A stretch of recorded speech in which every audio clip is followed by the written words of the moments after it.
हाँ सर।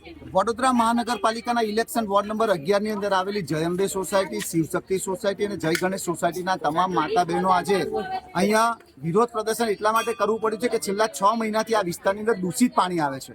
છેલ્લા 6 મહિનાથી પીવાલાયક પાણી નથી આવતું, પૂરતા પ્રેશરથી પાણી નથી મળતું। એક બાજુ આપણે સ્માર્ટ સિટીની વાતો કરીએ, 24/7 ના પાણીની વાતો કરીએ અને 1 કલાક પીવાનું પાણી નથી મળતું, ત્યારે આજે ભગવાનને જો અભિષેક કરાવવો હોય તો ચોખ્ખા પાણીથી કરી શકાય, પણ ચોખ્ખું પાણી નથી એટલે ગંદા પાણીથી આજે આ રાજનેતાઓ, એના ધારાસભ્ય શ્રી કેયુર રોકડિયા અને અહીંના ડેપ્યુટી મેયર, આ જ લોકોએ જીતાડેલા જે કોર્પોરેટર છે આજે ડેપ્યુટી મેયર બન્યા છે એવા ચિરાગભાઈ બારોટની પર ગંદા પાણીનો અભિષેક કર્યો છે। અને જો આગામી દિવસોની અંદર હજુ પાણીની સમસ્યાનો નિકાલ નહીં આવે તો આ જ માતા બહેનો અહીંના કમિશનર સાહેબને પણ ગંદા પાણીના અભિષેકથી નવડાવશે। પૂર્વ વિસ્તાર છે, સમસ્યા અમારે ગંદા પાણીની તો છેલ્લા 6 મહિનાથી છે, ગટરની તો છેલ્લા 10 વર્ષથી છે એવું કહીએ તો પણ ચાલે। ગટરની સુવિધા અમને જ્યારથી આવસોમાં રહ્યા ત્યાંથી અમને મળી જ નથી અને એક રોડની તકલીફ છે અમને। અમે ગંદા પાણી કોર્પોરેટરને એમએલએ ઉપર અભિષેક કરીને કર્યો છે અને માટલા ફોડ્યા છે।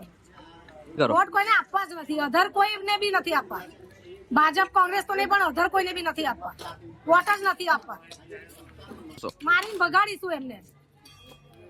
ઓકે, એટલે માટલા ફોડીને આજે વિરોધ કર્યો છે? હા, માટલા ફોડીને વિરોધ કર્યો છે। શું આવો વિરોધ તો અમે 150 વાર કર્યો છે, એકવાર નથી કર્યો, પણ તો હાઉસિંગ બોર્ડમાં કોઈ આવવા તૈયાર જ નથી, તો વોટ લેવા કેમ આવો છો? આયા તો મારીશું અમે। નેહાબેન।